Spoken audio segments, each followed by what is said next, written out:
अल्हम्दुलिल्लाह रब्बिल आलमीन वस्सलातु वस्सलामु अला सय्यदिल अंबिया वल मुरसलीन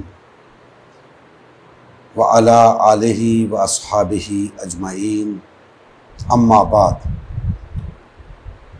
फ़अऊज़ु बिल्लाहि मिनश शैतानिर रजीम बिस्मिल्लाहिर रहमानिर रहीम। अल्लाहु ला इलाहा इल्ला हुवा अल हय्युल क़य्यूम ला ताख़ुज़ुहु सिनतुन वला नौम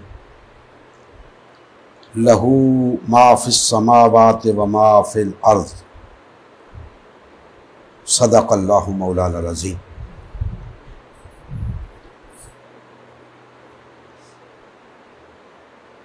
मोहतरम मुसलमान भाइयों,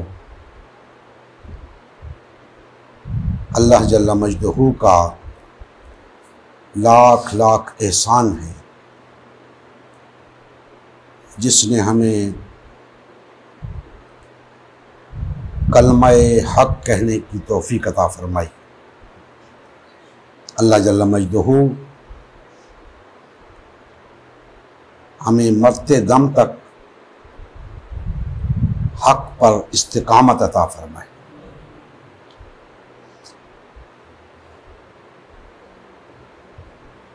मैंने आपके सामने सूरा अल बक़रा की आयत नंबर 255 का कुछ हिस्सा तिलावत करने का शर्फ हासिल किया है।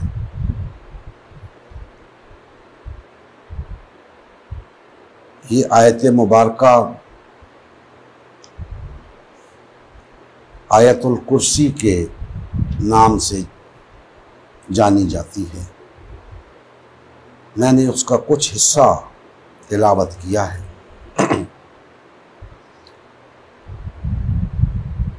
इरशाद फरमाया कि अल्लाह वो है जिसके सिवा कोई इलाहा नहीं।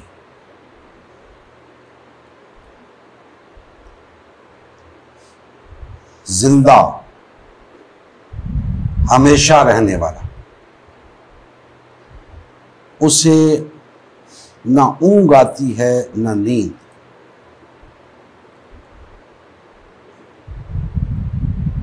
आसमानों में और ज़मीन में जो कुछ है उसी का है।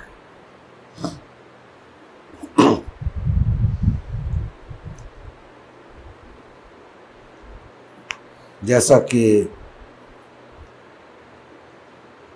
आपके इल्म में है कि हमने आलमी क़याम खिलाफत कॉन्फ्रेंस के इनेकाद का ऐलान कर दिया है और इसका फ़ैसला अल्लाह के फ़ज़्ल करम से मैंने 27 रमज़ानुल मुबारक की शब को किया। उसके बाद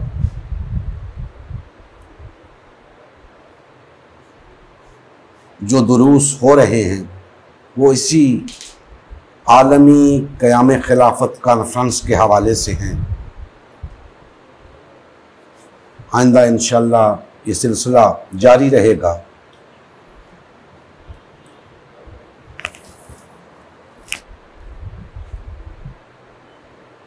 आज की गुफ्तगू भी इसी उन्वान से मुताल्लिक़ है। मैंने जो आयत मुबारका का हिस्सा तिलावत किया, अल्लाह जल्ला मजदहू ने इरशाद फरमाया कि अल्लाह वो है जिसके सिवा कोई इलाहा नहीं। दर हकीकत बात यहीं मुकम्मल हो जाती है।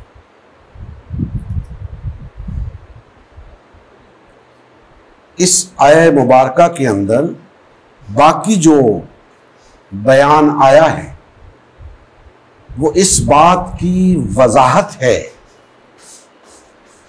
कि इलाहा कैसा होना चाहिए और अल्लाह कैसा इलाहा है, इस बात को बयान किया गया है। इलाहा की खसूसियात बयान की गई है।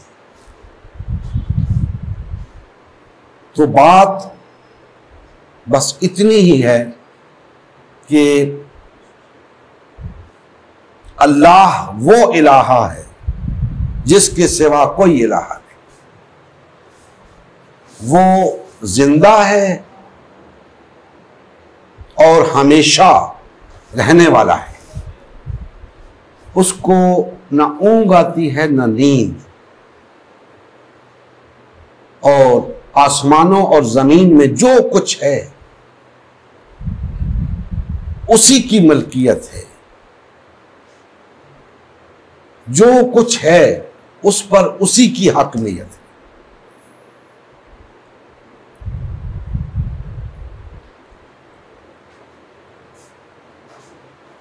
गौरतलब चीज ये है कि क्या हम अल्लाह को वैसा मानते हैं जैसा वो है? जैसा वो है क्या हम वैसा उसे मानते हैं? जवाब नफी में है। हम महज इकरार करते हैं उसके होने का, उसकी सिफात को बयान करते हैं। हम उसको उसकी तमाम सिफात के साथ मानते नहीं। हो सकता है बहुत से मुसलमानों को मेरी बात से इख्तिलाफ हो, उन्हें मेरी बात अच्छी ना लगी हो, लेकिन मैं दलील से बात करूंगा और दलील से यह बात समझाऊंगा कि हम अल्लाह को वैसे नहीं मानते जैसा वो है।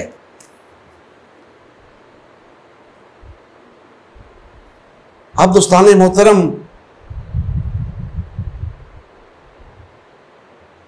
मुसलमान पूरी दुनिया के अंदर फैले हुए हैं। 1.5-2 अरब की तादाद में हैं।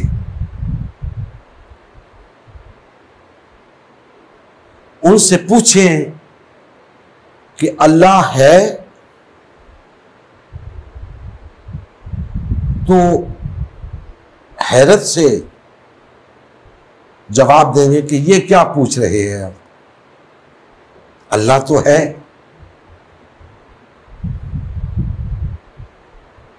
तो फिर आप उनसे पूछें कि आपके इस कहने का मतलब क्या है कि अल्लाह है। अगर आप कहें कि अल्लाह है तो क्या फर्क पड़ता है, और अगर आप कहें कि अल्लाह नहीं है तो क्या फर्क पड़ता है?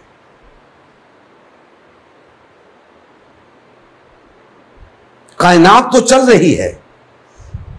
कोई कहे कि अल्लाह है तब भी कोई फर्क नहीं पड़ता, कोई कहे कि अल्लाह नहीं है तब भी कोई फर्क नहीं पड़ता। कायनात चल रही है। तो एक मुसलमान के कहने से कि अल्लाह है क्या फर्क पड़ता है? अगर वो ना कहे तो क्या फर्क पड़ता है? दरअसल मामला ये है कि अगर वो मानकर कहता है कि अल्लाह है तो फिर फर्क पड़ना चाहिए, और अगर वो वैसे ही कहता है कि अल्लाह है, तो फिर उसका कहना ना कहना बराबर है।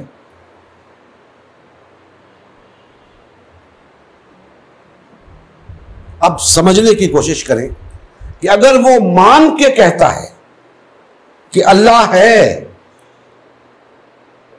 तो फिर वो बाकी लोगों से मुख्तलिफ है, बाकी दुनिया से, बाकी इंसानियत से मुख्तलिफ है, जो या तो मानते ही नहीं या सिर्फ कहते हैं कि अल्लाह है।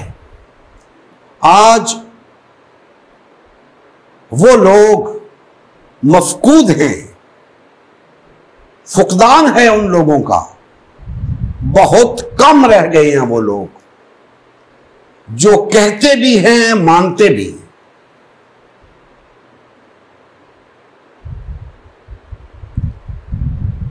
हम जिस सरजमीन पे रह रहे हैं, कमोबेश 22 करोड़ अफराद कहते हैं कि अल्लाह है। तो भाई इस कहने का क्या मतलब है? इंडिया में 100 करोड़ लोग हैं,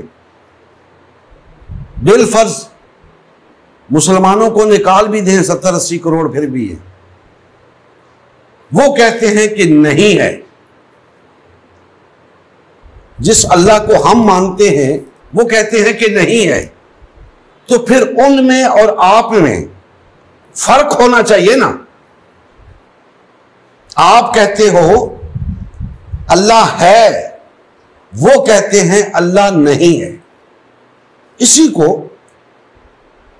थोड़ा वुसअत के साथ देख लें कि 7 अरब के करीब आबादी है पूरी दुनिया की, 1.5-2 अरब मुसलमान हैं जो कहते हैं कि अल्लाह है, और बाकी तकरीबन 5.5 अरब कहते हैं अल्लाह नहीं है। तो उनमें और आप में फर्क क्या है?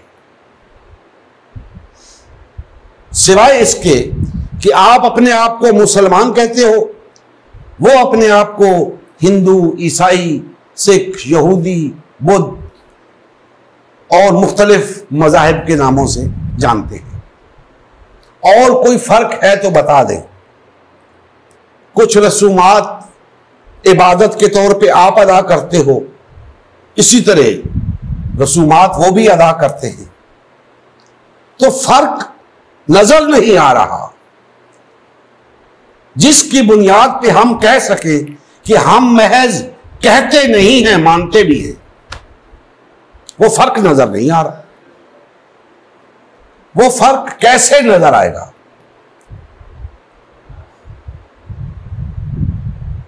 उस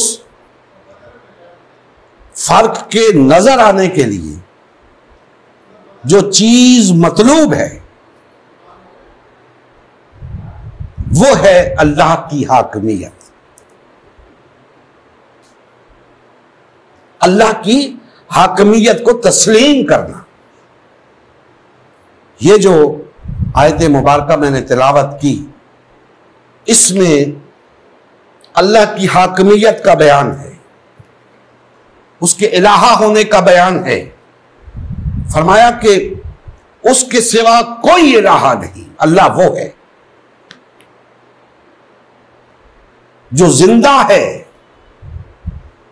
कायम है, हमेशा रहेगा। उसे ना ऊंघ आती है ना नींद, और आसमानों और जमीन के अंदर जो कुछ है उस पे उसी की हाकमियत है। अब इस हाकमियत को अगर हम तस्लीम करते हैं तो गोया हमने कहा भी और माना भी,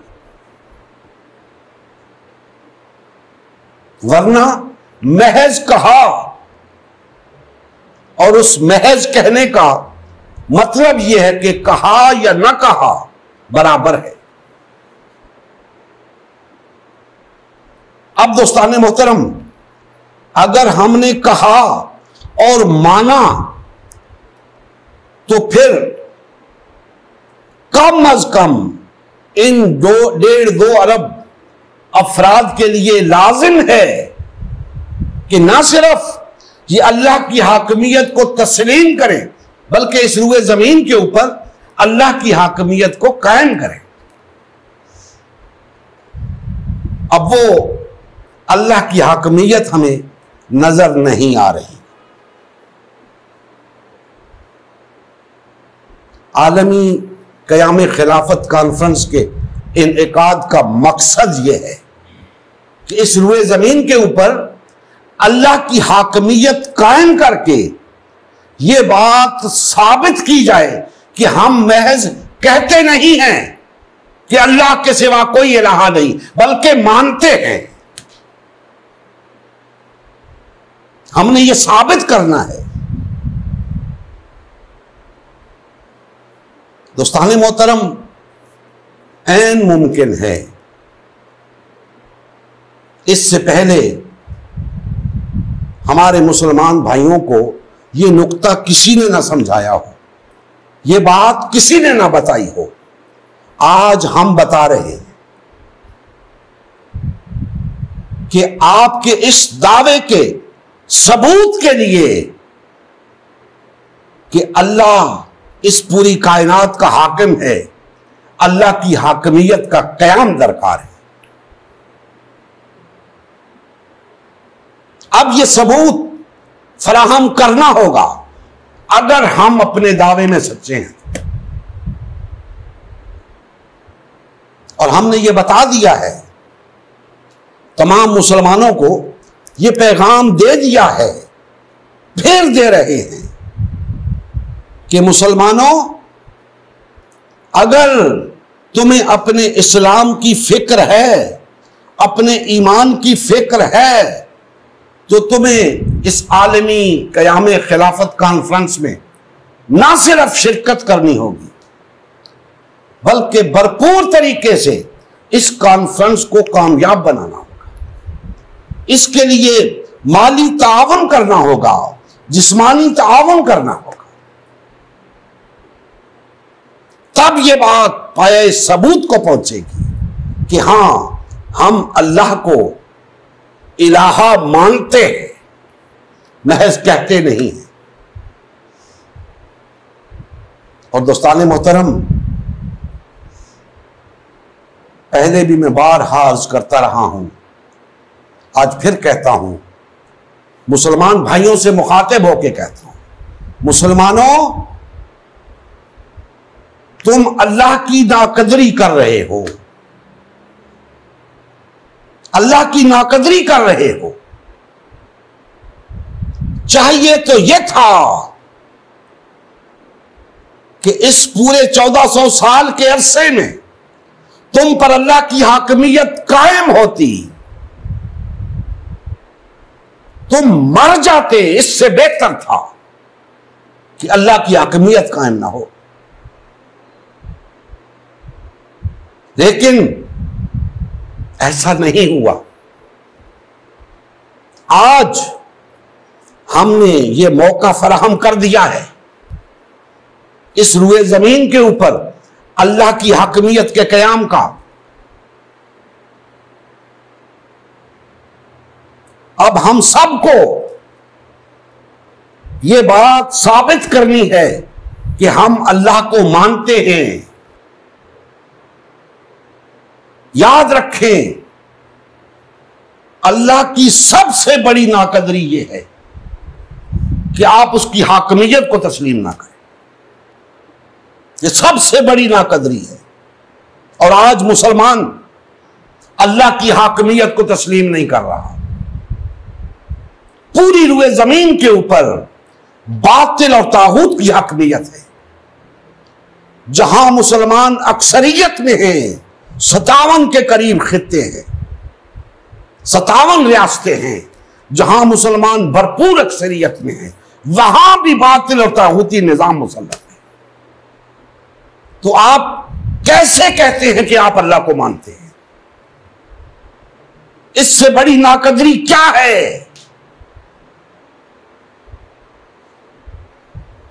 कि आप कहते हो कि अल्लाह हमारा इलाहा है, लेकिन इबादत किसी और की कर रहे हो, इताअत किसी और की कर रहे हो, हाकमियत किसी और की कबूल कर रखी है।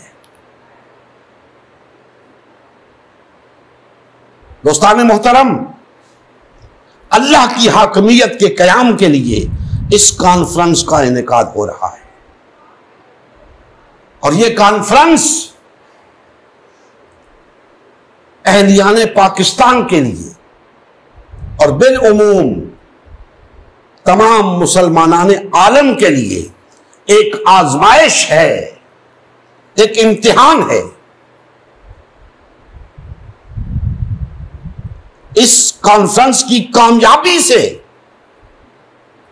यह पता चलेगा कौन अल्लाह को मानता है, कौन नहीं मानता, कौन अल्लाह की कदर करता है, कौन नाकदरी करता है। हम अल्लाह के मुकाबले में अपने जैसे इंसानों की कदर करते हैं। जैसा जैसा उनका मकाम है ऐसी ऐसी उनकी कदर करते हैं। कोई काउंसलर है तो ऐसी ही उसकी कदर करते हैं, कोई पुलिस वाला है तो ऐसे ही उसकी कदर करते हैं, कोई एमपीए है तो उसकी ऐसी कदर करते हैं, एमएनए है तो उसकी ऐसी कदर करते हैं, वजीर आजम है तो उसकी ऐसी कदर करते हैं। जैसा जैसा ओहदा है उसके पास वैसी वैसी उसकी कदर करते हैं। नहीं करते तो अल्लाह की कदर नहीं करते। जो सब ओहदों का खालिक है, मालिक है, जो सब कुछ अता करने वाला है, नहीं करते तो उसकी कदर नहीं करते। तो अल्लाह की कदर करने के लिए यह कॉन्फ्रेंस मुनक्किद हो रही है। पता चल जाएगा कौन कितने पानी में है। सबकी दीनदारी की कली खुल जाएगी। कौन अल्लाह के साथ है, कौन अपनी जमात के साथ है, कौन अल्लाह के साथ है, कौन अपने फिरके के साथ है, कौन अल्लाह के साथ है, कौन गैर अल्लाह के साथ है, पता चल जाएगा। मुसलमान के पास तो कोई ऑप्शन नहीं, वो हर हाल में अल्लाह के साथ ही होता है। लेकिन इस्लाम ऐसी चीज है कि वो आजमाइश में डालकर लोगों को छांट के अलग कर देता है। कौन अल्लाह वाला है, कौन गैर अल्लाह वाला है, कौन मुस्लिम है, कौन मुनाफिक है, अलग कर देता है। तो ये एक आजमाइश है। हम कोई जलसा करने नहीं जा रहे, शो लगाने नहीं जा रहे। हम गलबे दीन हक की बहाली के लिए जा रहे हैं, अल्लाह की हाकमियत के क़याम के लिए जा रहे हैं, अल्लाह के दीन को तख्त पर लाने के लिए जा रहे हैं। क्या जवाब है किसी मुसलमान के पास इस काम को छोड़कर किसी और काम में लग जाने का? क्या जवाब है किसी के पास अपनी अपनी जमातों के साथ चिमटे रहने का? कोई जवाब नहीं। अगर अल्लाह के बंदे हो तो अल्लाह के लिए आओ। अल्लाह बुला रहा है। तुम अल्लाह की पुकार कैसे सुनना चाहते हो? कैसे चाहते हो कि अल्लाह तुम्हें बुलाए? क्या अल्लाह ने कुरान में फरमा नहीं दिया, या अय्युहल्लज़ीना आमनू कूनू अंसार अल्लाह, ऐ अपने आप को मुसलमान कहने वालों अल्लाह के मददगार बन जाओ। क्या अल्लाह ने फरमा नहीं दिया कि ऐ दावे ईमान रखने वालों, अगर तुम अल्लाह की मदद करोगे तो अल्लाह तुम्हारी मदद करेगा और तुम्हारे कदम जमा देगा।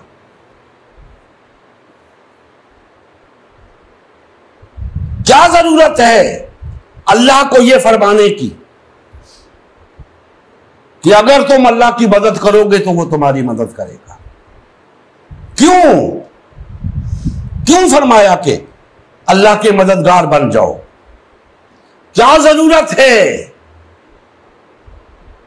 हाकम बदहन, क्या अल्लाह किसी चीज का मोहताज है? हरगिज नहीं। लेकिन मुसलमान यही समझे बैठा है, वो कहता है अल्लाह को क्या जरूरत है हमारी मदद की? अल्लाह हमारी मदद का मोहताज तो नहीं।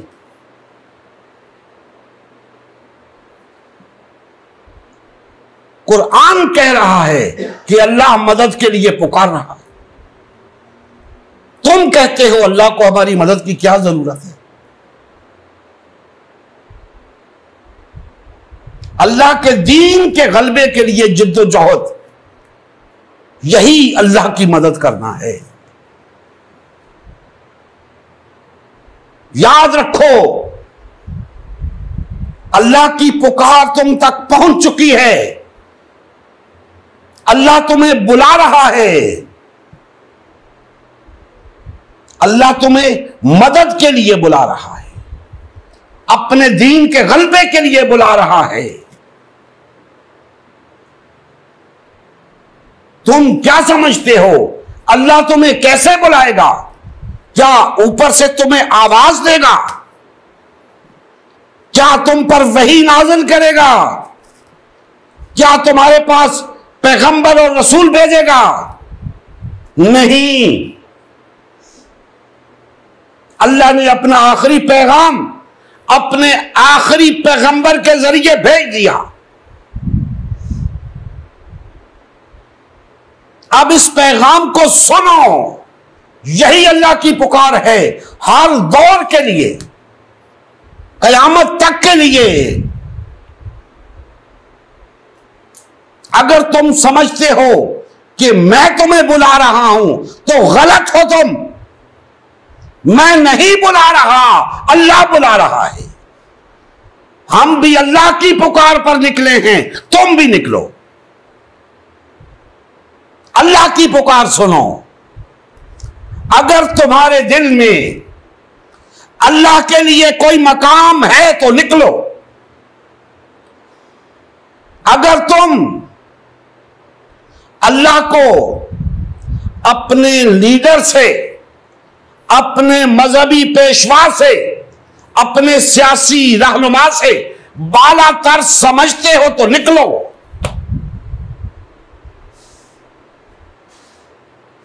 तुम्हारा ना निकलना अल्लाह की हाकमियत के कयाम के लिए, तुम्हारा ना निकलना अल्लाह के दीन को तख्त पर लाने के लिए, तुम्हारा ना निकलना इस बात का सबूत है कि तुम अपनी जमातों को, अपने मजहबी पेशवाओं को, अपने सियासी रहनुमाओं को, अपने लीडरों को अल्लाह से बाला समझते हो। उनकी खातिर सब कुछ करने के लिए तैयार हो, अल्लाह की खातिर, अल्लाह के दीन के गलबे के लिए निकलने के लिए तैयार नहीं। बड़े तौहीद परस्त बनते हो और तौहीद परस्ती दिखाने का वक्त आ गया है। बड़े इश्क रसूल के दावे हैं और इम्तिहान का वक्त आ गया है। अपने इश्क को साबित करो, निकल आओ। ए मोहब्बत सहाबा के दावेदारों, ए मोहब्बत अहले बैत के दावेदारों, उठो, मैदान अमल में उतरो, बातिल और तागूत से टकरा जाओ, हक को गालिब करके दिखाओ। ये इम्तिहान है मुसलमानों के लिए। इस इम्तिहान की घड़ी में जो कामयाब होना चाहता है उसे बहर सूरत निकलना होगा, हर हाल में निकलना होगा, हर मुसलमान को निकलना होगा, वरना वो जिसकी खातिर पीछे रहेगा उसका हश्र उसी के साथ होगा। जिसकी खातिर निकलेगा,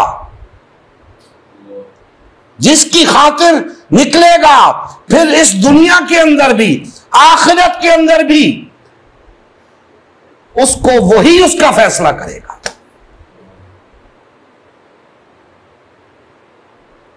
दोस्ताने मोहतरम, मेरे पास अल्फाज नहीं, मैं कैसे आपको समझाऊं।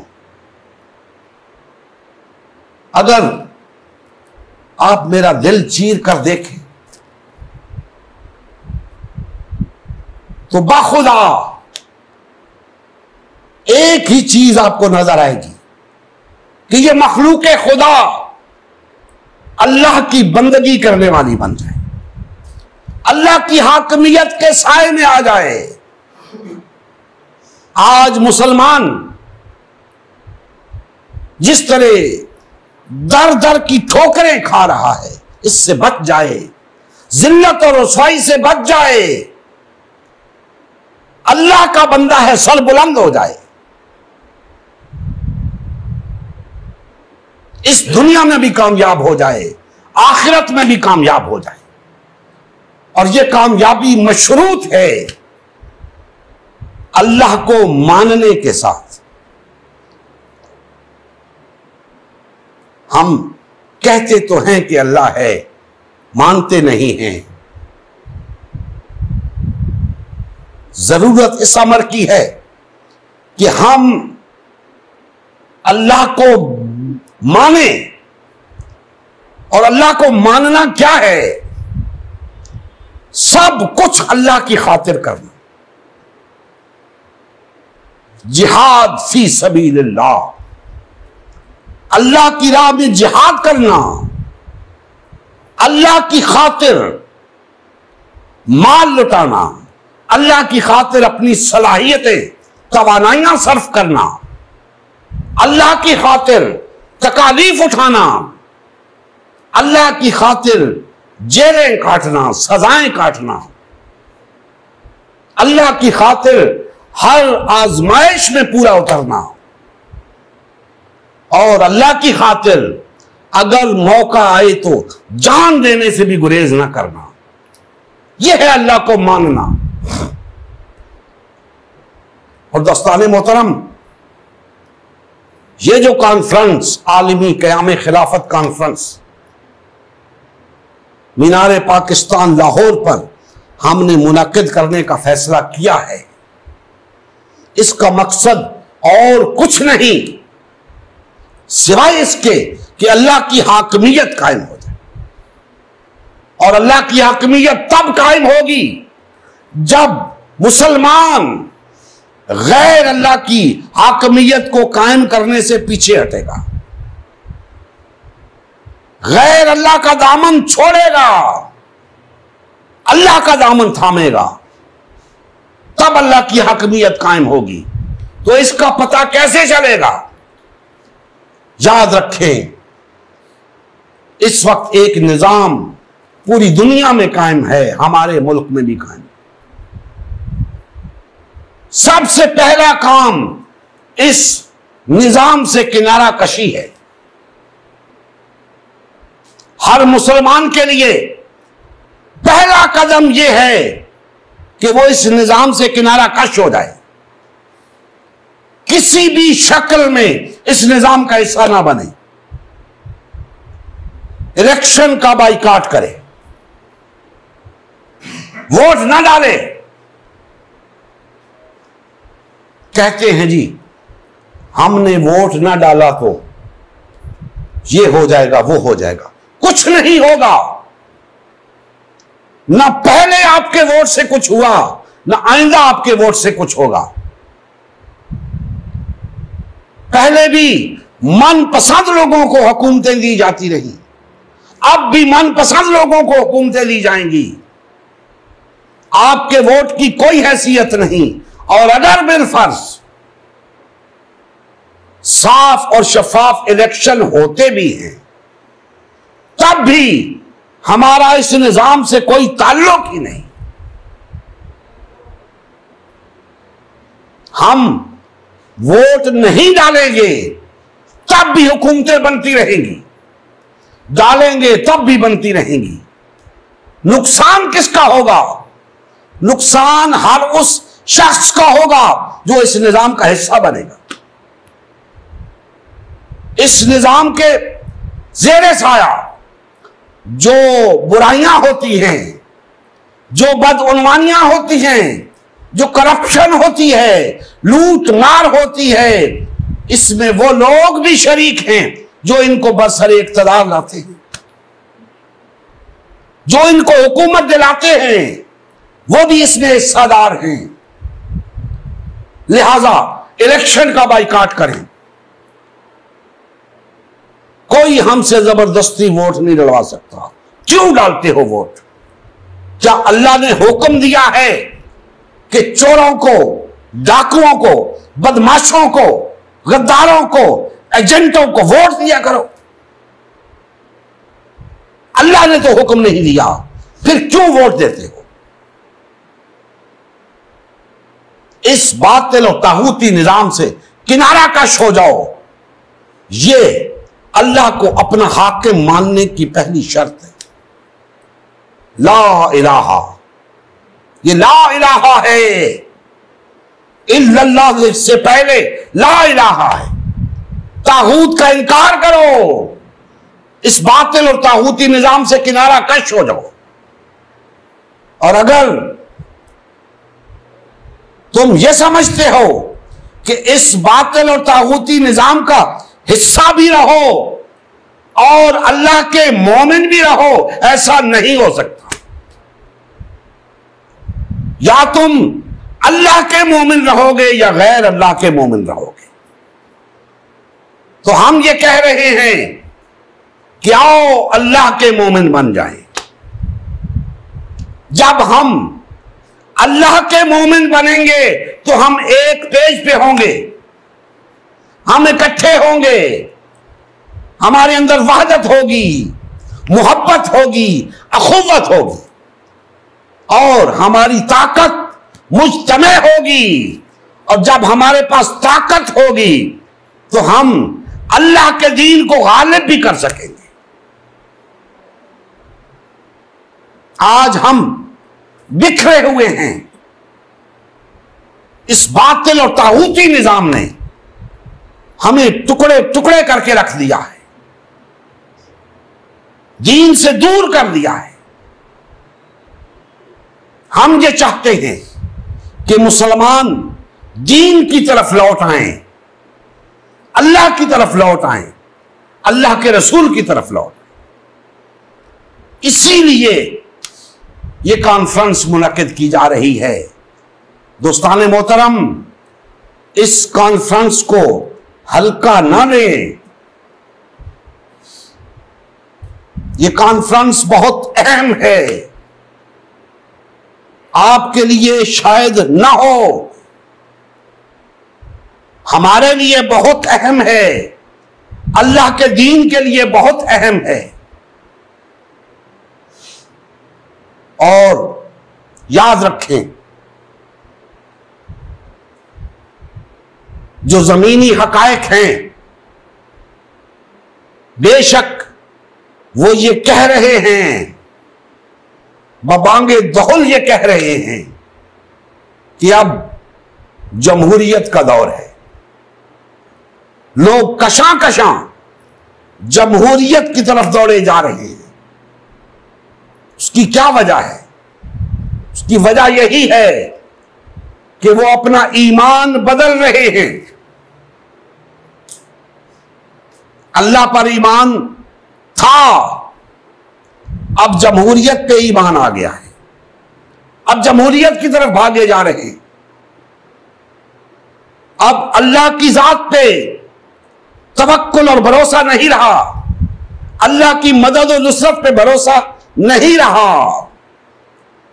याद रखें, हम मुसलमान हैं।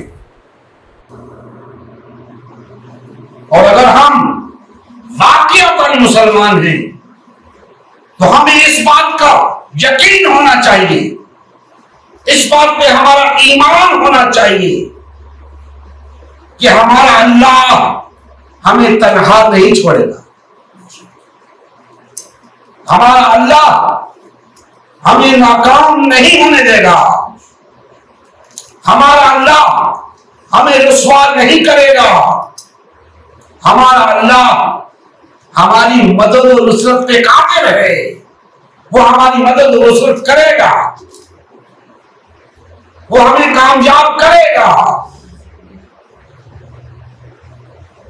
यह हमारा यकीन होना चाहिए। अगर हम इस यकीन के साथ, इस अज़्म के साथ, इस ईमान के साथ इस रास्ते पर चलेंगे तो मंजिल पर पहुंच जाएंगे। लेकिन अगर हमारा ईमान डगमगा जाए तो फिर क्या होगा? फिर हम बातिल और तागूत के शिकंजे में जकड़े जाएंगे। और आज यही हो रहा है। ये बातिल और तागूती निजाम मुख्तलिफ हीलों बहानों से मुसलमानों को अपने शिकंजे में जकड़ रहा है और मुसलमान जकड़े जा रहे हैं,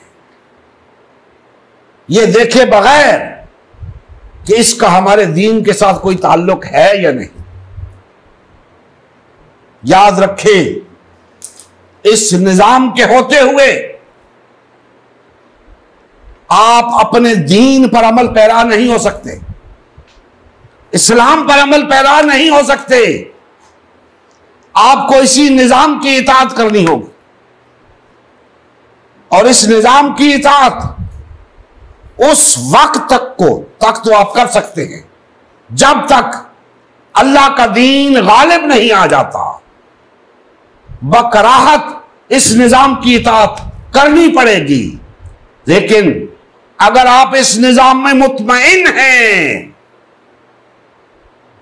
तो फिर आप समझ लें कि आपको आपका इस्लाम के साथ कोई ताल्लुक नहीं रहा। अब आप इसी निजाम के हैं, यही निजाम आपका ओढ़ना बिछोना है। और दोस्तान मोहतरम, ये निजाम हमारा निजाम नहीं है, हमारा निजाम इस्लाम है। हमने इस्लाम के लिए जिद्दोजहद करनी है और इस्लाम इस बातिल और तागूती निजाम की कोख से जन्म नहीं ले सकता। इस्लाम के लिए इस निजाम से हटकर जिद्दोजहद करनी होगी। जो इस्लाम के निजाम के क़याम के तकाजे हैं वो पूरे करने होंगे। और इस्लाम के निजाम के क़याम के तकाजों में से पहला तकाजा यह है कि इस बातिल निजाम से किनारा कशी इख्तियार कर। तो सब मुसलमान भाइयों से मैं कह रहा हूं कि इस जमहूरी निजाम से किनारा कश हो जाओ। इससे किनारा कश होकर ही हम वादत इख्तियार कर सकते हैं। इससे किनारा कश होकर ही हम अल्लाह के दीन को गालिब कर सकते हैं। तो इस निजाम से किनारा कशी इख्तियार करें और आलमी क़याम खिलाफत कॉन्फ्रेंस में शिरकत के लिए तैयार हो जाए, क्योंकि वो कॉन्फ्रेंस इस बात का फैसला करेगी कि अब हमने बातिल और तागूती निजाम के जेरे साया रहना है या अपने निजाम को कायम करना है। इस बात का फैसला होगा। तो दोस्तान मोहतरम, अल्लाह पर ईमान, अल्लाह से मोहब्बत का यह तकाजा है, अल्लाह पर ईमान का यह तकाजा है कि हम अल्लाह की हाकमियत के क़याम के लिए उठें।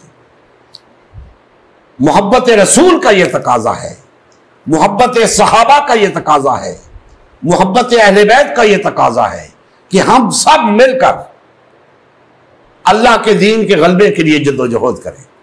इसीलिए हमने ये कॉन्फ्रेंस मुनक्किद की है। दोस्तान मोहतरम, हम सबको मौत का मजा चखना है। एक दिन इस दुनिया से जाना है और महज जाना नहीं, अल्लाह की बारगाह में पेश होना। जब अल्लाह की बारगाह में पेश होंगे तो वहां क्या जवाब देंगे, किस मुंह से पेश होंगे कि अल्लाह हम दुनिया में रहे, हर तरफ बातिल और तागूत छाया हुआ था, हम कमजोर थे, कुछ नहीं कर सकते थे।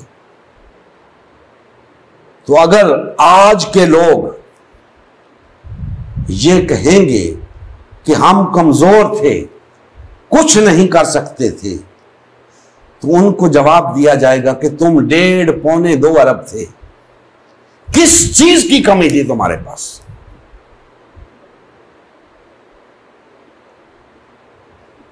पूरी रुए जमीन के ऊपर बातिल और तागूती निजाम मुसल्लत था, तुमने मेरे निजाम के कयाम के लिए जिद्दोजहद क्यों नहीं की?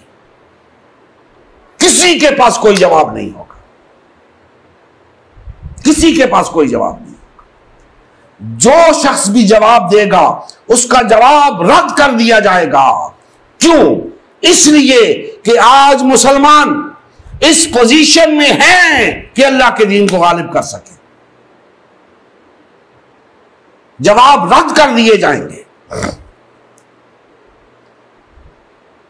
दोस्तान मोहतरम, डरो उस दिन से जिस दिन अल्लाह की बारगाह में पेश होगे और तुमसे सवाल किया जाएगा। डरो उस दिन से। सवाल किया गया तो समझो तुम गिरफ्तार हो गए। डरो इस बात से कि तुमसे पूछा जाए। अगर पूछ लिया गया तो जवाब नहीं होगा।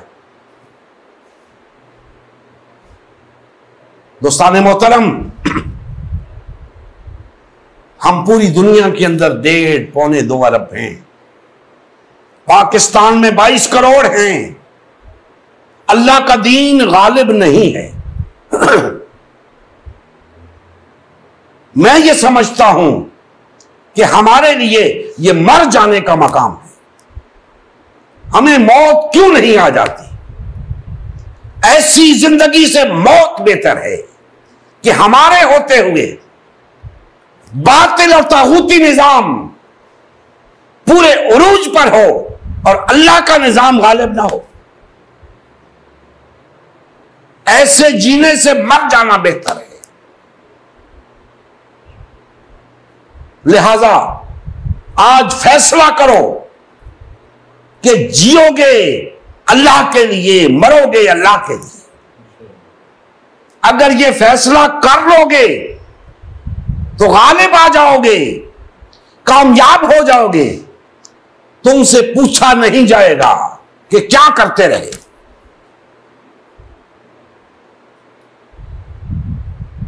आज तो मर जाने का मकाम है। जिंदा रहना चाहते हो तो फिर अल्लाह के लिए जियो, अल्लाह के लिए मरो। फैसला कर लो इस बात का। और याद रखो, ये जो टोलों में तकसीम हो, फिरकों और जमातों में तकसीम हो, इस रविश के साथ अल्लाह के लिए ना जिया जा सकता है ना मरा जा सकता है। ये तो तुम अपनी जमातों के लिए जीते मरते हो, अपने लीडरों के लिए जीते मरते हो। अल्लाह के लिए जीना मरना वो होगा कि अपनी जमाती वाबस्तगियां, अपनी फिरका वाराना वाबस्तगियां और वफादारियां तर्क करके सिर्फ अल्लाह और उसके रसूल के वफादार बन जाओ। सब एक हो जाओ, एक पेज पे आ जाओ, इकट्ठे हो जाओ वहदत इख्तियार कर लो। हमसे कहा जाता था ये कैसे करें, ये कैसे होगा, तो भाइयों हमने मौका फराहम कर दिया आपको, ये ऐसे ही होगा और कोई तरीका नहीं है। ऐसा कोई तरीका नहीं है कि सुन्नी शिया को कायल कर ले और शिया सुन्नी को कायल कर ले, बरेलवी देवबंदी को कायल कर ले और देवबंदी बरेलवी को कायल कर ले। ऐसा नहीं हो सकता। इसका फकत एक ही तरीका है, इख्तिलाफात को बालाए ताक रख के अल्लाह की खातिर एक हो जाओ। और इस एक होने के लिए हमने मौका फराहम कर दिया है। इस आलमी क़याम खिलाफत कॉन्फ्रेंस में सब शिरकत करो, बरज़ाओ रग़बत शिरकत करो, खुले दिल के साथ शिरकत करो, पूरे ईमान के साथ, पूरे अज़्म और वलवले के साथ शिरकत करो। अल्लाह की खातिर शिरकत करो, अल्लाह के रसूल की खातिर शिरकत करो, वरना तुम्हारे ये दावे महज दावे होंगे, इनकी कुछ हकीकत नहीं होगी। तो आज ये मौका मुसलमानों को फराहम कर दिया है। याद रखें, ऐसे मौके बार बार नहीं आया करते। ये मौके सदियों में एक मर्तबा आया करते हैं, सदियों बाद एक मर्तबा आया करते हैं। रोज रोज ऐसे मौके नहीं आएंगे कि आप ये समझ लें कि नहीं चलो जी आज ना सही कल सही, ऐसा नहीं होगा। अगर मुझसे पूछते हो तो आज के मुसलमानों के लिए यह बात कह रहा हूं, आज के जितने लोग हैं, खा मुसलमान हैं खा गैर मुस्लिम, 100 साल बाद इनमें से कोई भी नहीं होगा, सब दुनिया से रुखसत हो जाएंगे। और मैं ये बात आपको बता देना चाहता हूं कि अगर आज आप इस काम के लिए ना उठे, आपकी जिंदगियों में फिर ये मौका नहीं आएगा।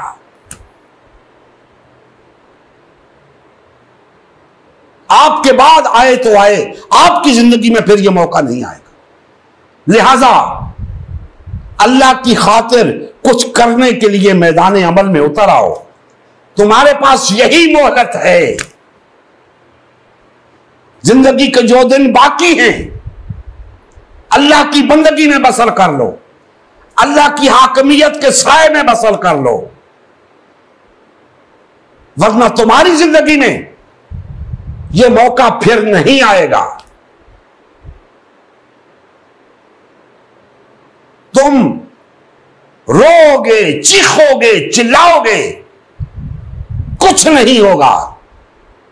आज तक दुआएं मांगते रहे हो, गिलाफे काबा को पकड़ पकड़ कर दुआएं मांगते रहे हो, रोज़ा रसूल सल्लल्लाहु अलैहि वसल्लम पे रो रो कर दुआएं मांगते रहे हो, बड़े बड़े इज्तिमात करके दुआएं मांगते रहे हो।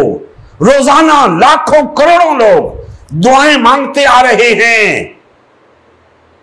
तुम्हारी जिल्लत और मस्किलत में कमी नहीं हो रही, तुम्हारी महकूमियत और गुलामी खत्म नहीं हो रही, तुम्हें सरफराजी नहीं मिल रही, सरबुलंदी नहीं मिल रही, कामयाबी नहीं मिल रही। आज मौका है, फायदा उठा लो इस वक्त से, वरना पछताओगे, रोते रहोगे, चीखते रहोगे, कोई नहीं सुनेगा। हर काम का एक वक्त होता है।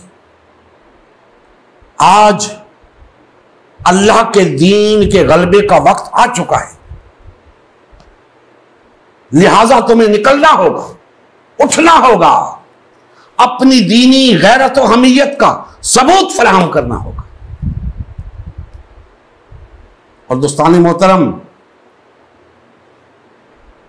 हमारा काम मुसलमान भाइयों तक ये पैगाम पहुंचाना है, उन्हें मजबूर करना नहीं, जिसको आना है बरज़ा व रग़बत आए, खुले दिल के साथ आए, जिसको नहीं आना ना आए। क्योंकि ये तो एक आजमाइश का वक्त है। याद रखें, आजमाइश 24 घंटे हम आजमाइश में हैं। हम समझते हैं कि कोई ऐसी आजमाइश आएगी, हमें बताया जाए कि ये आजमाइश है, तो हम फिर उसमें कामयाब हो जाएं।